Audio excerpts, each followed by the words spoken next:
Friends, তোমরা তো জানো আমি বেশিরভাগই শাড়ি পরি, শাড়িতে আমি বেশি কমফোর্টেবল। তো আমার অনেক দিন থেকে ইচ্ছে করছিল যে ক্রপ টপগুলো নেব, ভীষণ ভালো লাগছিলো, অনলাইনে দেখছিলাম।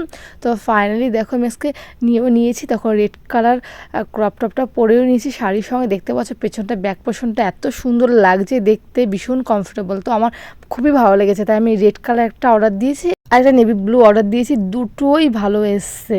আর এ ধরনের ক্রপ টপগুলো না শাড়ির সঙ্গে ওয়্যার করা যায় আর জিন্সের সাথে ওয়্যার করা যায়, জিন্সের সাথে কিন্তু দারুণ লাগে। তো আমি ভাবছিলাম যে শাড়ির সঙ্গে কেমন লাগে, তো সত্যি অসাধারণ লাগছে। আর আমি শাড়িটা কিন্তু আজকে সুতির শাড়ি পরেছি, সুতির শাড়ির সঙ্গে ভীষণই সুন্দর হয়েছে আর এতটা কমফোর্টেবল সফট গায়ে পরে আছি, এতটা ভালোভাবে ভাবতে পারিনি। প্রাইস কত নিয়েছে জানো? 123 টাকা করে নিয়েছে। আমার এত ভালো লেগেছে, মানে রিজনেবল প্রাইসের মধ্যে এত সুন্দর প্রোডাক্টটা এসছে, সত্যি ফ্লিপকার্ট অসাধারণ। ট্রাই করতে পারো, শাড়ির সাথে ভালো লাগবে।